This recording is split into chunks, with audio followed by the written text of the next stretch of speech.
Good evening and welcome to NTD News. I'm Stephanie Cox. Here are today's top stories. Texas officials admit mistakes in Uvalde school shooting, saying it was the wrong decision to not engage the mass shooter sooner.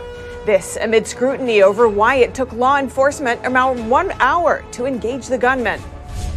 The NRA begins its annual convention in Houston today despite protests against it. We hear from an expert who gives some background on the Second Amendment. The Biden administration could be restarting idle oil refineries. Could Americans soon be paying less at the pump? A bill in the Senate seeks to push back against the World Health Organization's efforts to expand its own powers. Senator Ron Johnson says the UN agency shouldn't increase its power at the expense of American sovereignty.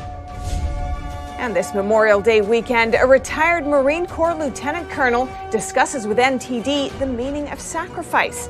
He was a prisoner of war in Vietnam for 6 years.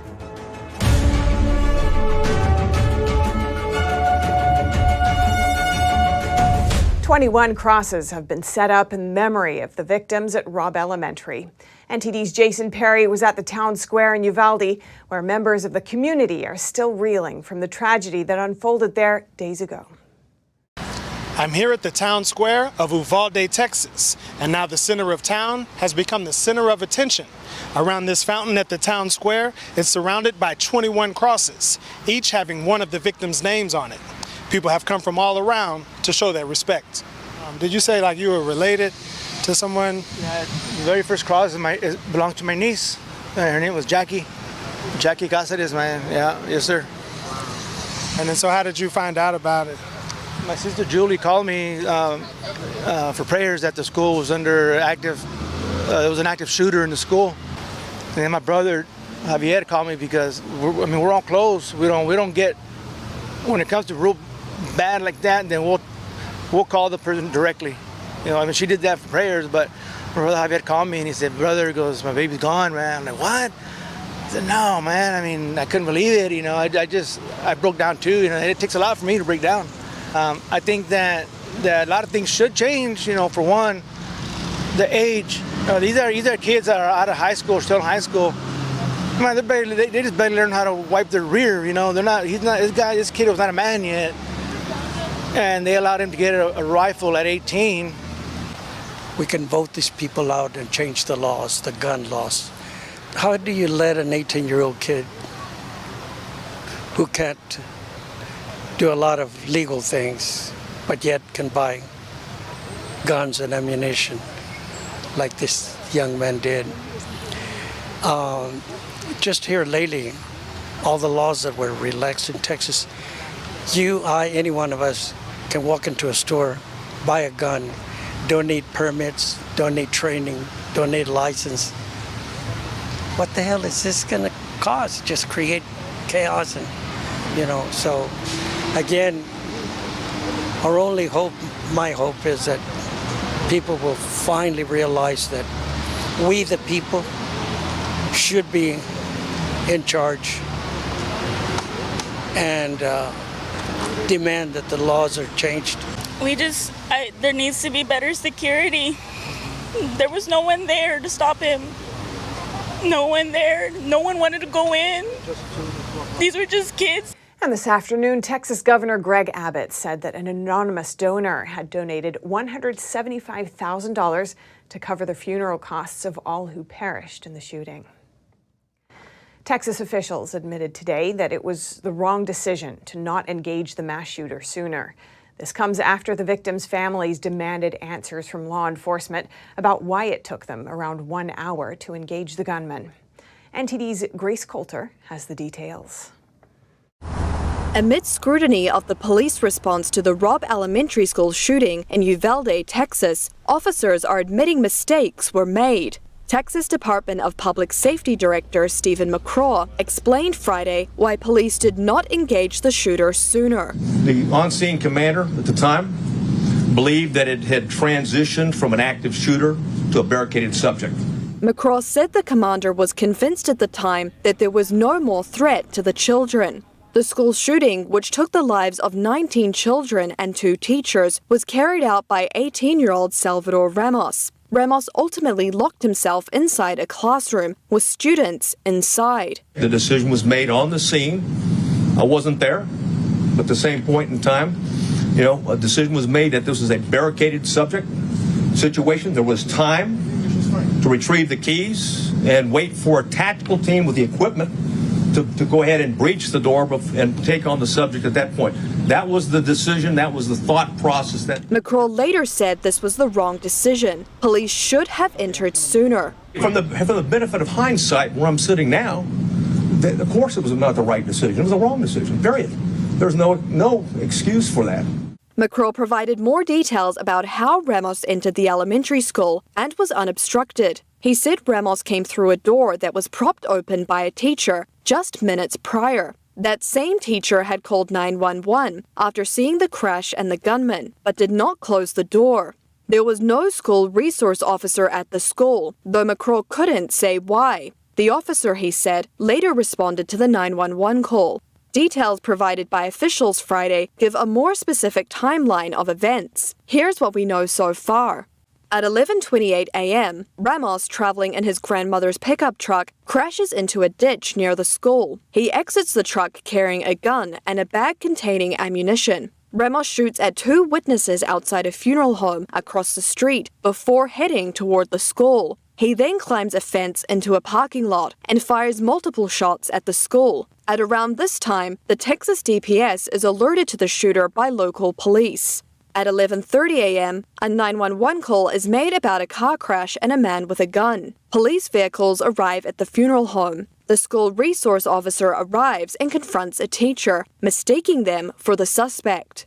At 11:33 a.m., the 18-year-old shooter enters the school and begins shooting into a room. He soon enters adjoining classrooms, shooting down teachers and children. Over 100 rounds were fired in total. At 11:35, 3 police officers enter the building. The first officers receive graze wounds from bullets. None of the officers tried breaking down the door to get into the classroom. At 11:44, more officers enter the building. Some begin evacuating people inside, since they said there was no way to make entry into the barricaded classroom. Teachers in other classrooms start breaking windows to evacuate children. By 12:03, there are 19 officers inside the hallway where the gunman was barricaded. At 12:15 p.m., a Border Patrol tactical unit arrives on scene. At 12:50 p.m., officers breach the classroom door and kill the suspect. McCraw said the tactical team was able to enter using keys from a janitor. He also said that between 12:03 and 12:47 p.m., several 911 calls were made from students inside the classroom pleading for help. Officials say there will be more details to come. Grace Coulter, NTD News. The National Rifle Association began its annual convention in Houston today, despite calls for them to cancel it. A constitutional activist tells us why he supports the decision. NTD's Arlene Richards has the story. My opinion I think it is a good thing that the NRA is going forward with their convention. As the Texas community continues to sort out the truth about the events that led to the deaths of 21 innocent children and adults, the NRA has decided to go forward with its annual convention in Houston. The organization said in a statement, "As we gather in Houston, we will reflect on these events, pray for the victims, recognize our patriotic members, and pledge to redouble our commitment to making our schools secure." Mark Meckler, president of the Convention of States, says he's not a representative of the NRA, but he does have an opinion. The policies that they promote had nothing to do with this shooting. In fact, they support background checks as they exist today. They support gun safety. He said the Second Amendment was created to protect the people from government tyranny. But several protesters gathered outside the convention, some shouting the Second Amendment was written in 1791, while others chanted,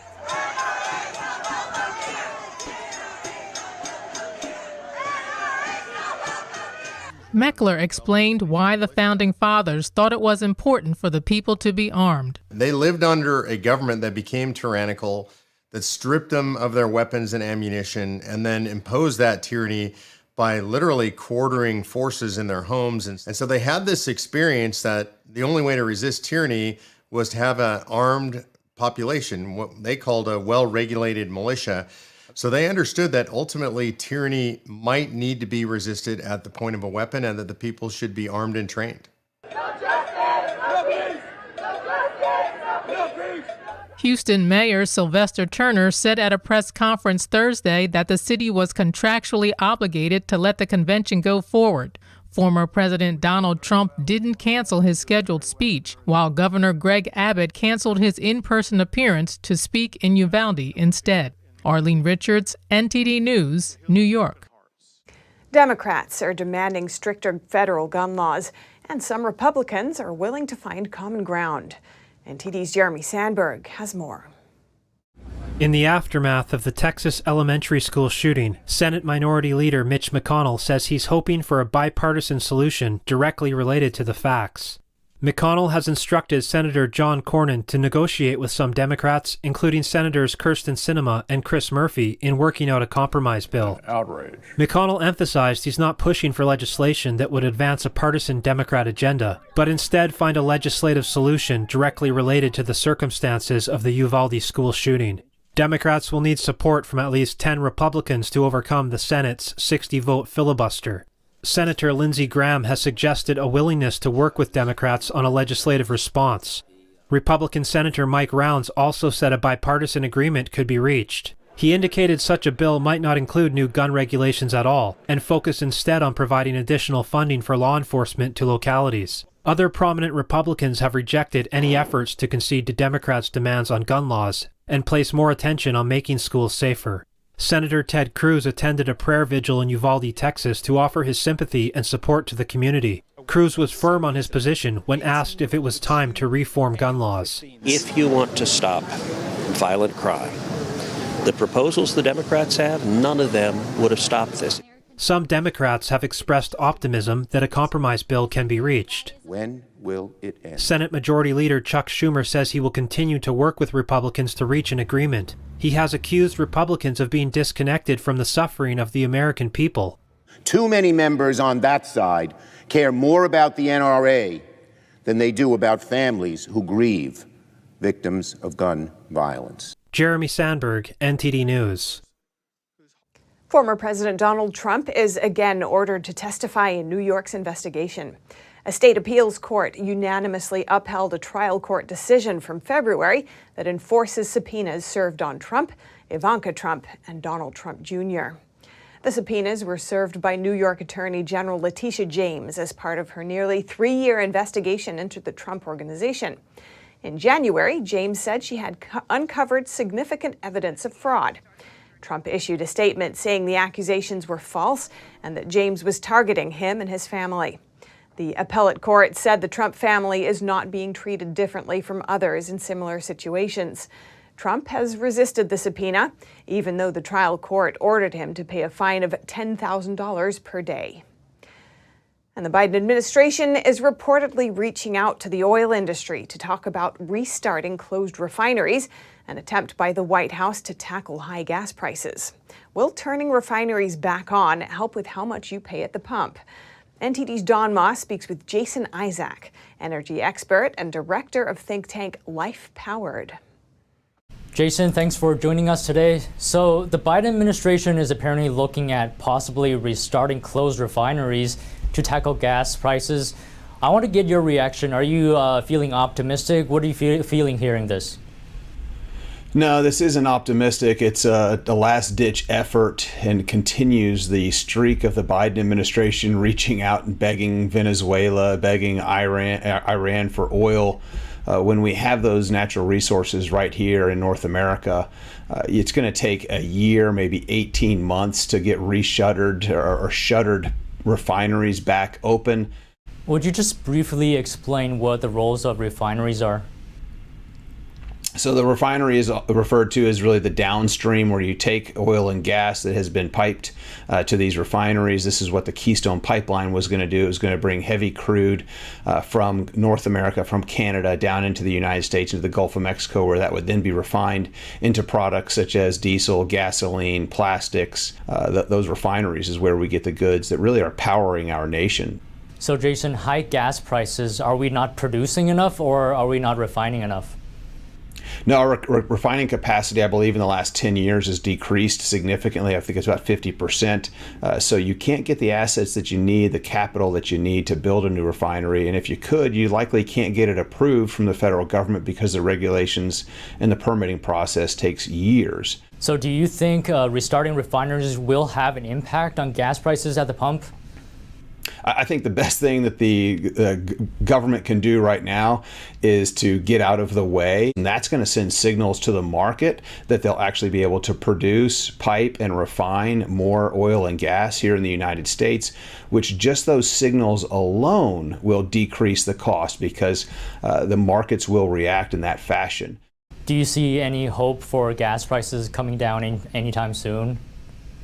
Unfortunately, no, maybe not until after the November elections. We're going to see high demand and continue to rise here in the summer. You're going to see higher electricity costs.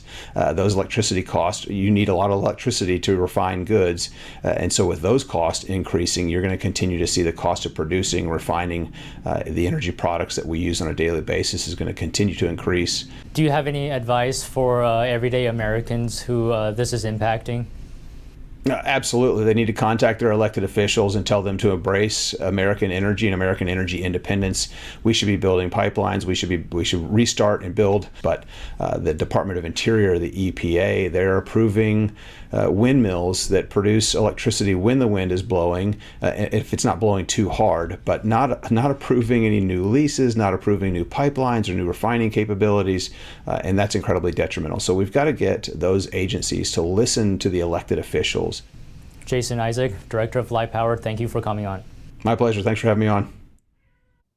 Republican Senator Ron Johnson is introducing a bill to push back against the World Health Organization's potential overreach. The WHO is creating an intergovernmental negotiating body that critics say would expand its own power at the expense of individual nations. According to the Daily Caller, which first obtained the bill, the legislation is called the No WHO Pandemic Preparedness Treaty Without Senate Approval Act. The bill has 15 co-sponsors. It would ensure the Senate has the power to approve or disapprove agreements made by the WHO body. Johnson told the Daily Caller this bill makes clear to the Biden administration that any new WHO pandemic agreement must be deemed a treaty and submitted to the Senate for ratification. The sovereignty of the United States is not negotiable. And on Memorial Day, we remember those who died in service to this country. It's also a time to reflect on what exactly their sacrifices mean. Retired Lieutenant Colonel Orson Swindle, a former Vietnam prisoner of war, joins NTD's The Nation Speaks to discuss. We just did our job, the duty, honor, country. That was our job, and we knew it. Orson Swindle was a Marine Corps pilot in 1966 when his plane was shot down over North Vietnam. He then spent 6 years at a prisoner of war camp in Hanoi, where he was subject to unbelievable deprivation and torture. Swindle credits his upbringing with his ability to survive as a POW.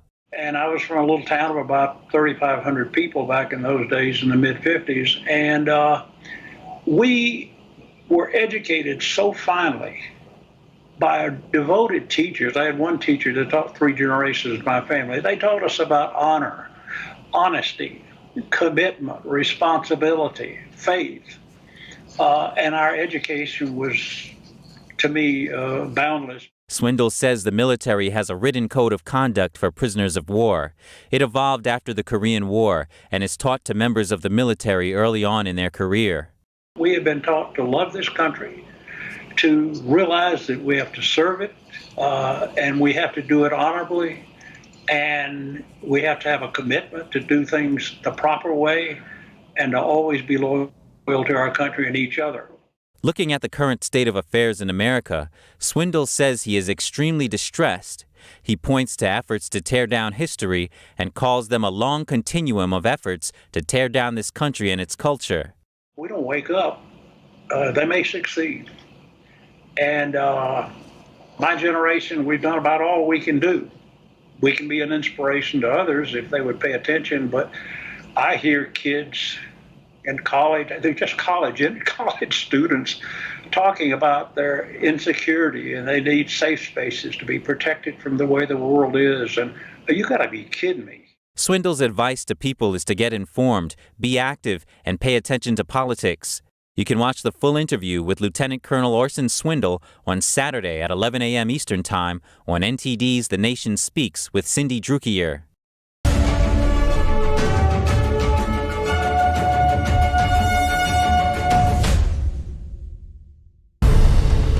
In every country communism gains power, authoritarianism and death followed in its wake. Communism promises a world without suffering, and yet, in its execution, does the exact opposite. Following Lenin's death, Stalin's 29-year reign killed an estimated 60 to 66 million people. More famines and purges would occur. The very peasants that communism was supposed to benefit instead starved to death under its rule. The party dictates what is right and wrong. Mao ended up killing between 50 million and 70 million people. As an investigative journalist, I want to understand why.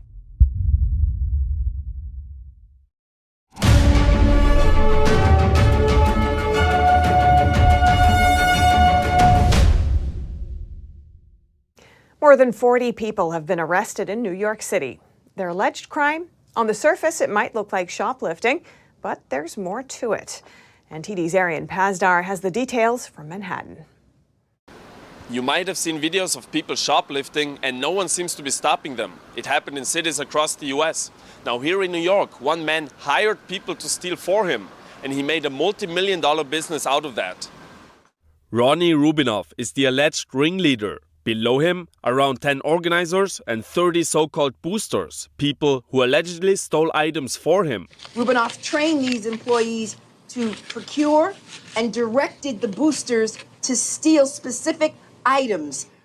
Prosecutors say the gang stole almost $4 million worth of goods and then sold them on eBay. Ranging from high-end designer clothing, purses, and shoes, to drugstore products, to medicine, and to cosmetics, as well as stolen prepaid case cards. Store owners say the shoplifting not only hurts their revenue, but also endangers employees as well as customers. And the mayor says this is not something that should be happening in a just society. It erodes trust. It sends a signal that we are in a city out of control. You heard me say on the campaign trail over and over again, this is not a city where you can walk into a store, take what you want, and walk out. The individuals involved are facing a number of charges like enterprise corruption, money laundering, conspiracy, and many more. Arian Pazdar, NTD News, New York. An update to a story we reported on last week. New York City speed cameras will now be in use 24/7. That's after the City Council agreed on the decision. Previously, they were turned off from 10 p.m. to 6 a.m. and operated Monday through Friday. Most of the cameras are in school zones and operated only during school use hours. The City Council also voted to expand the camera network and improve safety at 1,000 New York City intersections. But some have criticized the measure. Assemblyman Mike Riley told NTD the city is just using the cameras to make money. He accuses the city of lowering the speed limit and installing more cameras at the same time. At least 5 people are dead after a home exploded in Pottstown, Pennsylvania last night. Officials say they have no idea what caused the huge explosion, but neighbors say they've smelled gas in the area for some time now. NTD was on the scene today. We spoke with a nearby resident who heard the explosion. I thought it was the nuclear power plant because we live so close and the walls just started shaking and it wasn't stopping. He told us that he's been suspicious of that house ever since he moved into the area. This house, the house smelled like gas for a very long time, and we called about it when we first moved in here about a year and a half ago, and they told us it was safe. At a Friday press conference, reporters confronted the Pottstown borough manager. They asked if he knew about neighbors saying they constantly smelled gas in the area, including in the last few days. That's something that we're still looking into, and I'm going to let the professionals at the Philadelphia Arson, the ATF, and state police determine that. Well, did the fire department have frequent calls to that address? You must know that much. Did the fire department go there for gas calls? Again, this is still an investigation. We're still looking at that information. Neighboring houses were damaged as well. It is not clear yet how many people have been displaced. The Lincoln Memorial is turning 100 next Monday, May 30th. The site has become a symbol of America and witnessed many significant occasions. A century of unity will now be counted as one of them. NTD's Jeremy Sandberg has the story. May 30th, 2022 marks 100 years since the dedication of the Lincoln Memorial. The memorial honors the 16th president and was constructed to highlight his role as the great uniter. The designer, Henry Bacon, drew inspiration from Greek Doric temples. Inside the memorial is a marble statue of Lincoln by sculptor Daniel Chester French. The design called for it to be elevated above the reflecting pool and above the surrounding landscape. And the landscaping that you see, the hill that it's on, was created after the memorial was created. Mike Litters from the National Park Service says he believes the Lincoln Memorial is a unique landmark. It has evolved beyond a memorial for Lincoln to become a backdrop for national celebrations, expressions of First Amendment rights, and civil rights demonstrations.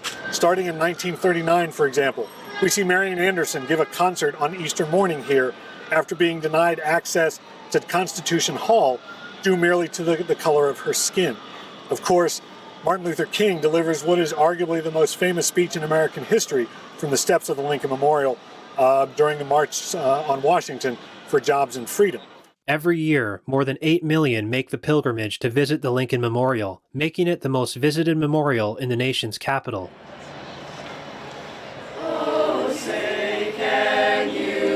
The National Park Service is holding special events and programs this month to honor the former president and this neoclassical temple. Among the thousands of visitors who come here every day, it's very easy to get a sense of awe and inspiration from those that climb the steps to the chamber. While it's bustling and full of activity outside, inside the chamber, there's almost universally a hushed reverence, a quietness about it as people gaze upon the statue and move to the two walls to read the speeches that are engraved there. The memorial uses materials from all across the nation, which symbolizes unification after the Civil War. There are the stairs made from Massachusetts granite, the statue made from Georgian marble, the exterior walls of Ewell marble from Colorado, and the ceiling tiles from Alabama. The Lincoln Memorial is open 24 hours a day, every day of the year. Jeremy Sandberg, NTD News. And if you have any news tips or feedback for the show, you can email us at eveningnews@ntd.com. And coming up, a new law in California will establish drug injection sites in several major cities. But activists are criticizing it, and they cited one example where the initiative has already failed its mission. And in the NBA tonight, Boston looks to eliminate top-seeded Miami. NTD's Dave Martin breaks down how the Celtics got this far. That and more coming up.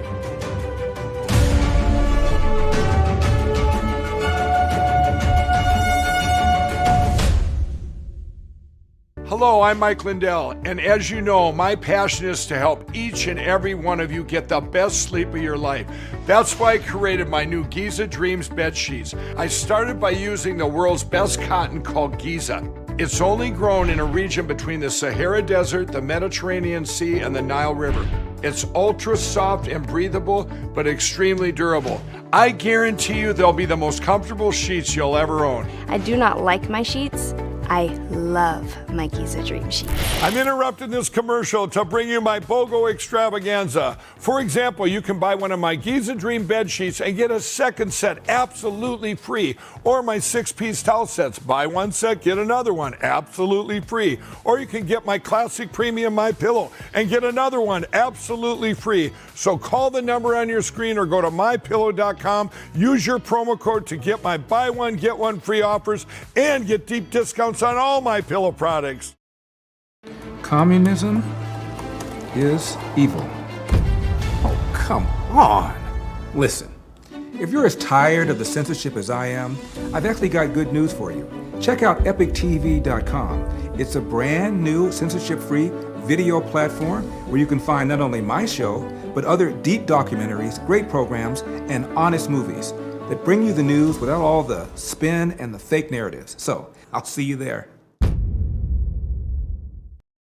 Navigating a world of economic madness, you need to have the right guide. What do today's decisions mean for your tomorrow? We ask why. What's the alternative?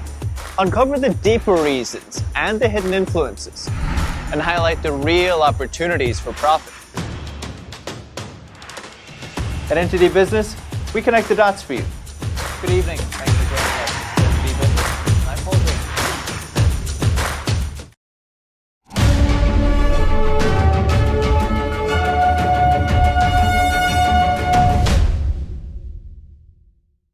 Several groups are speaking out against legalizing drug injection sites. They warn that it would pave the way to legalizing all drugs. During a virtual press conference, leaders of multiple organizations voiced their strong opposition to Senate Bill 57, also known as the Controlled Substances Overdose Prevention Program. The data show that drug deaths increased over the same period that they expanded supervised drug consumption sites. Senator Scott Wiener introduced the bill, and the California Senate passed it last April. The intention is to create drug consumption locations that will have medical staff on site to avoid people overdosing. The sites are to be established in San Francisco, Oakland, and Los Angeles County. But opponents say the injection sites only make it easier and encourage people to use drugs even if they are not at a site. I've gone out to say, look, there's a safe injection site literally 5 blocks away. Why don't you just go there and use that site? And they don't want to go that far. They said, why? And I get it, because when they have drugs in their hands, they're going to use it.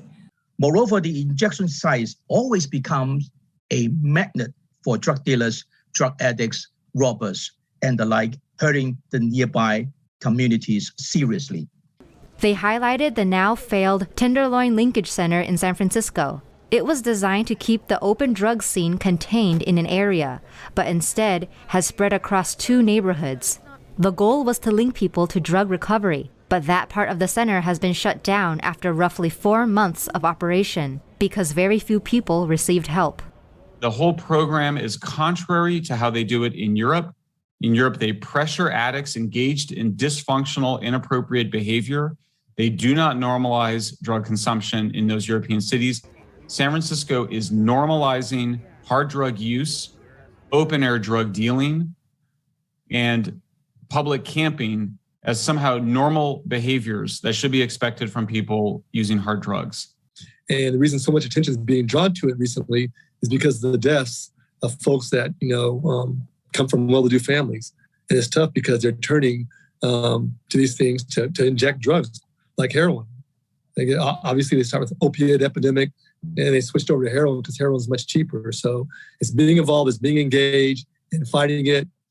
A hearing for SB 57 is scheduled on June 1st. An FBI probe exposed widespread corruption in a major Southern California city's government. In the aftermath, one city council member gave a behind-the-scenes perspective on a major contract that just went sour and the alleged corruption that came with it. The city of Anaheim in Southern California is home to Disneyland, the Angels baseball team, and a corrupt group of individuals pulling all the strings in government. That's according to City Council member Jose Moreno. The city of Anaheim for decades, with the exception of 2 years, 2016 to 2018, has been run by a shadow government.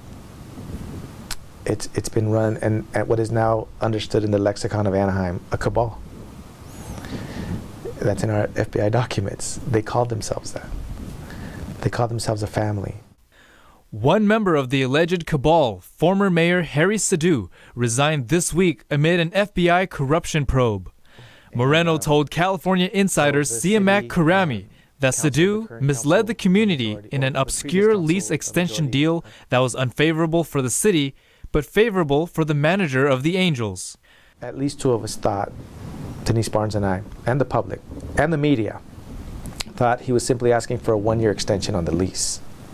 What it was a reinstatement of the original lease, which meant his move his agendizing this and then getting the council majority to go with him, they reinstated a lease, which meant he re-encumbered the land. He's back in control again for the land. We lost most of, if not all of our negotiating power. He gave that away. Councilors just recently walked away from 3 years of negotiating with team owner Arte Moreno's development management company. The council voted unanimously on May 24th to void the $320 million deal with the Angels baseball team to purchase the Angel Stadium. The former mayor allegedly had under-the-table dealings with the owner. And so now in retrospect, I could see exactly what happened. He had made a promise to Arte Moreno that whatever it takes, you're going to get a great deal out of this city for your interest if you help me win the mayorship.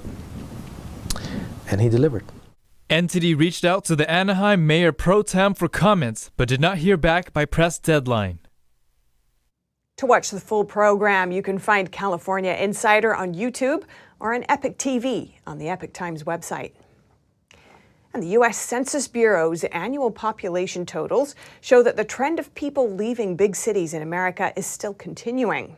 The majority of the nation's largest cities are reporting declines. NTD's Jason Blair brings us the latest numbers. According to the U.S. Census Bureau, 13 of the 20 largest cities in the U.S. saw a drop in population between July 2020 and July of 2021, 8 of those being in the top 10.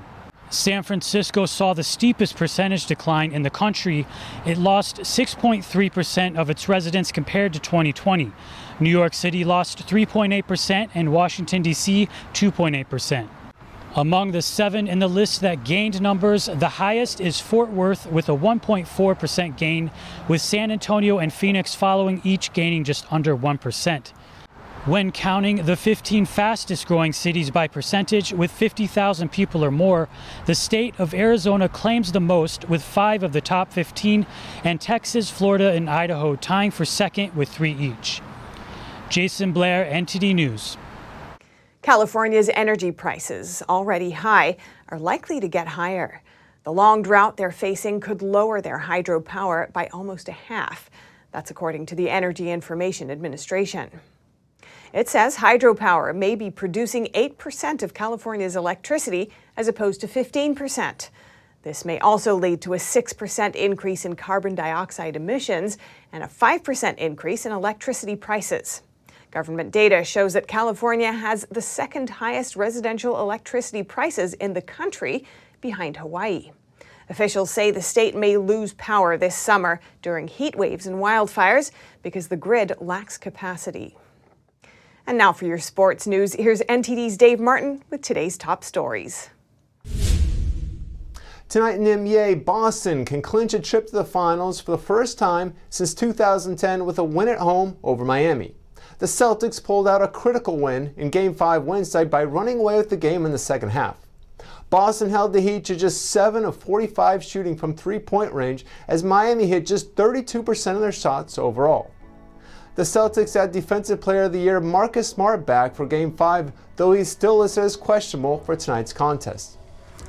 The Heat are also banged up as Sixth Man of the Year and second leading scorer Tyler Hero missed his second straight contest with a hamstring injury.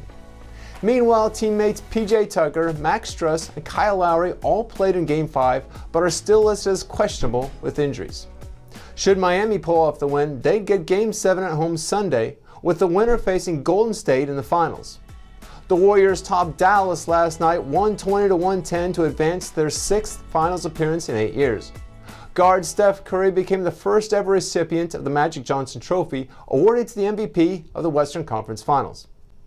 On the ice tonight, St. Louis will look to stave off elimination as they host Colorado, trailing 3-2 in the series. The Blues rallied from a 3-0 deficit Wednesday in Game 5 to tie the game with less than a minute left in regulation before winning in overtime. History is still on Colorado's side, though, as teams that have led 3-1 in a series have gone on to win 90% of the time in a best-of-7 set, though the Rangers just pulled off defeat in round 1 against the Penguins. The winner of this series will face Edmonton, which beat Calgary last night 5-4 in overtime to advance. In other NHL news, 50-year-old former NHL star Jaromir Jagr is leaning toward playing his 35th professional season with Kladno of the Czech Republic. Jágr, an 8-time All-Star and former Hart Trophy winner, last played in the NHL in 2018 with Calgary. A former first-round pick of Pittsburgh, back in 1990, Jágr exited the game 4 years ago with the second highest point total of all time, trailing only the great one, Wayne Gretzky. At the French Open today, both 13-time champion Rafael Nadal and reigning champion Novak Djokovic advanced to the fourth round with straight sets wins. The two are on a collision course to meet in the quarterfinals instead of the finals, a disappointing venue for a match that most believe will determine the champion. Since Nadal first won here 17 years ago, just 3 others have managed to squeeze in a title. Roger Federer in 2009, Stan Wawrinka in 2015, and Djokovic in 2016, as well as last year. Elsewhere at the French, American Coco Gauff advanced the fourth round with a straight sets win. At 18 years of age, she's the youngest woman left in the draw. That's all for sports today. Back to you, Steph. Thanks, Dave. And coming up, another protest erupts in a Chinese university. Students voice their discontent with strict blockade measures, rules that have trapped them on campus. But unlike other protests, these students brought a new slogan to the march, chanting, "Down with bureaucracy." And Russian forces are making slow but persistent advances in Ukraine's Donbas region. Ukraine's foreign minister warns that without a resupply of foreign weapons, Ukrainian forces won't be able to stop Russia from seizing 2 more cities. That and more here on NTD News.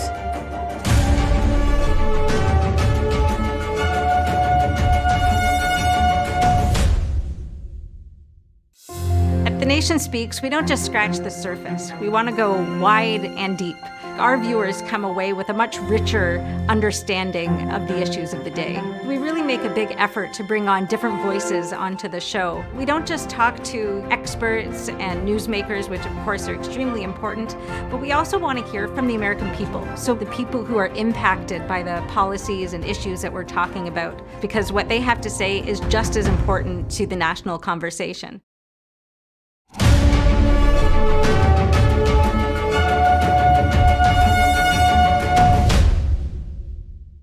Demonstrations broke out in China's Tianjin University Thursday night. Students were heard shouting, "Down with bureaucracy," amid demands that they be allowed to leave the shuttered campus and go home. Dozens of police officers were sent to the site to stamp out the protest. And this on the eve of one of the most sensitive anniversaries in China. Check it out.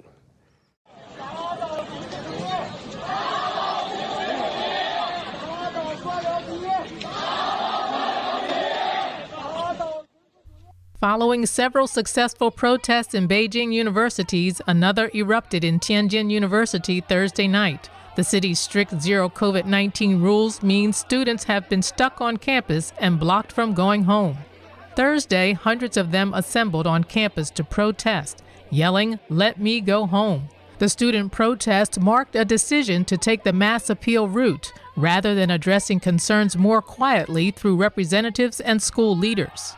More worrisome for Chinese officials, the latest protest featured 2 new slogans, "Down with formalism" and "Down with bureaucracy." What's meant by formalism? It's a rare term in Western nations, but a relatively common one in authoritarian countries. Chinese affairs analyst Tang Jingwan explains that the so-called formalism refers to when situations or events are scripted or prearranged for a certain outcome. Students have complained about the months-long lockdown on campus, especially because no new infection cases have been found in the area. They also say life on campus has gotten hard, with skyrocketing prices for essential goods and depression rates rising. Local authorities ordered all Tianjin students to shelter in place for 3 days starting Friday and to wait for further instructions. Students were told they will be confined to campus until the end of the year. Residents are prohibited from moving their vehicles. Grocery stores, pharmacies, and food markets are the only shops that remain open. As for the university protests, posters declare the students' demands. 1, that they will be allowed to go home. And 2, that those who participated in the protests not be held accountable or punished. They reportedly plan to march again on Saturday to keep up the pressure on school authorities. A lot of the medicine consumed by Americans is produced in India. The country is the world's third largest medicine maker by volume, but it's heavily dependent on China for raw materials. NTD's Sean Marshall tells us how India is trying to fix this. A third of the medical pills consumed in the United States are made in India. India is the third largest drug manufacturer by volume, but India is very dependent on ingredients that come from China. One government report says India imports 68% of its active pharmaceutical ingredients from China because they're cheap. Another report puts it at 85%. Another report says drugs that use these Chinese ingredients include penicillin and azithromycin. To fix this, India launched the production-linked incentive scheme. This PLI scheme was aimed at incentivizing the industry in terms of increasing local production of such APIs or KSMs so that the dependence on China can reduce to some extent. Deepak Jatwani is an assistant vice president at credit ratings firm ICRA Limited, the Indian affiliate of Moody's. The firm does credit ratings for Indian pharmaceutical companies. Jatwani says the total investment is around 210 billion Indian rupees, or around 2.7 billion US dollars. We expect that the overall import dependence, which is as high as 65-70% at present, to go down by almost 25 to 30% over the next 5 to 6 years. And some of India's largest pharmaceutical companies are involved, including Sun Pharmaceutical Industries, Dr. Reddy's Laboratories, Lupin, and Aurobindo Pharma. Sean Marshall, NTD News. Russian forces are making slow but persistent advances in Ukraine's Donbas region. And as Kyiv urges the West to send more weapons, British Foreign Secretary Liz Truss says it's legitimate to send Ukraine heavy firepower, such as tanks and planes. NTD's Trevor Piper has more on this. Russian forces on Friday pounded the last Ukrainian strongholds in Luhansk, a separatist-controlled eastern province of Ukraine. Russian forces have made slow but persistent advances as they bombarded and sought to encircle both Lysychansk and Severodonetsk. In Donetsk, the Donbas region's other province, Russian-backed rebels claimed on Friday to have taken control of Lyman, a large railway hub. Ukrainian officials acknowledged Kiev's forces fell back in the face of Moscow's biggest advance for weeks. Ukraine insisted its forces were still holding firm at new defensive lines in the eastern Donbas region, despite the apparent Russian advances on two of the major fronts there, battles that showed how momentum has shifted in recent days. In the direction of Lyman, Ukrainian defenders are counteracting the enemy's attempts to push our troops from the northwestern and southeastern parts of Lyman and press an advance on Slovyansk. Ukraine's foreign minister warned that without a new injection of foreign weapons, Ukrainian forces would not be able to stop Russia from seizing the two cities, locations that are crucial to Russia's goal of capturing all of Ukraine's industrial Donbas region. British Foreign Secretary Liz Truss said on Friday it was legitimate for allies to send tanks and planes to Ukraine during her visit to Czech Republic. We need to make sure is that supply of heavy weapons continues to get to Ukraine. They continue to have our support, and also we're looking at how to upgrade Ukraine to make sure they've got NATO standard equipment. Belarusian President Alexander Lukashenko said on Thursday he was forming a southern military command and sending battalion tactical groups to the area that borders Ukraine.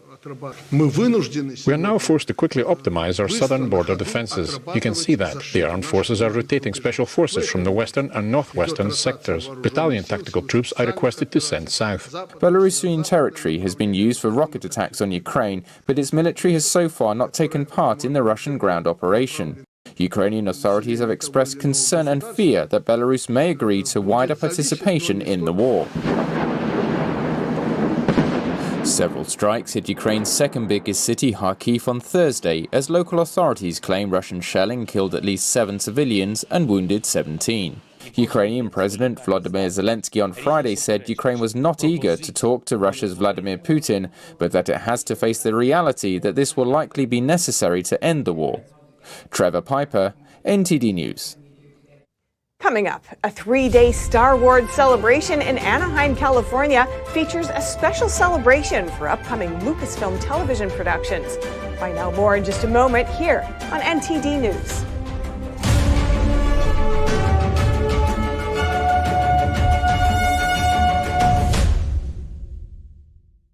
According to ancient Chinese medicine, purslane is considered a medicinal herb and is used to help lower cholesterol, improve vascular functions, and prevent diabetes. Perilla seeds can nourish the lungs and spleen. It is used to treat asthma and improve pulmonary functions. Puritan green vegetable omega-3 is made from purslane and perilla seeds from Hwangmae Mountain in South Korea. It contains over 90% of omega-3, 6, 7, and 9, the highest concentration possible without chemical additives. The soft gel is made of natural seaweed. It is 100% organic and vegan. Both adults and children can take it with peace of mind. Ancient recipes were passed down from heaven to bring prosperity and longevity. Puritan green vegetable omega-3.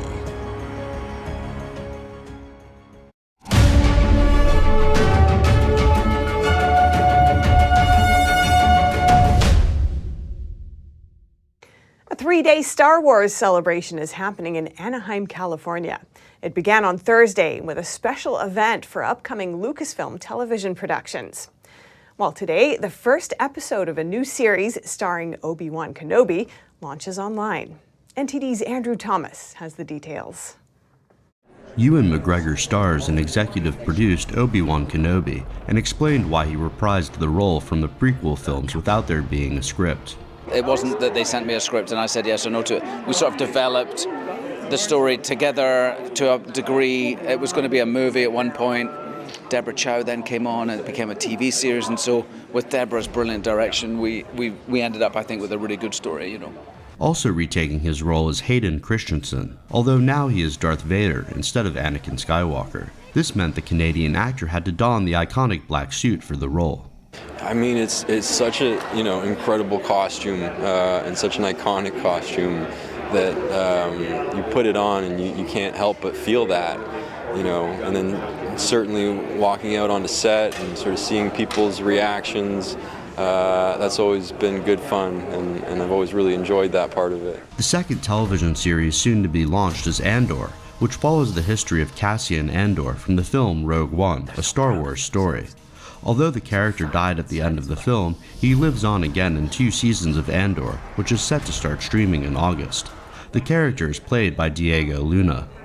I mean, I love the character, man. I would play this character for a long time if possible, because I really find a strong connection with this role. I think this role reminds us what we're capable of, It's about the people taking control. It's about you understanding that what matters to you might matter to others. Aside from a poster and an appearance from Harrison Ford at the Lucasfilm panel, there were few film projects being showcased, while TV projects remained in the spotlight. Andrew Thomas, NTD News. And once again, if you have any news tips or feedback for the show, you can email us at eveningnews@ntd.com. And that's all for today's news. Thanks for tuning in. I'm Stephanie Cox.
Thanks for watching us on YouTube. Did you know YouTube only keeps selective videos on its platform? So if you want to make sure you get the full picture, just subscribe to our newsletter. Go to newsletter.ntd.com and sign up. It's free.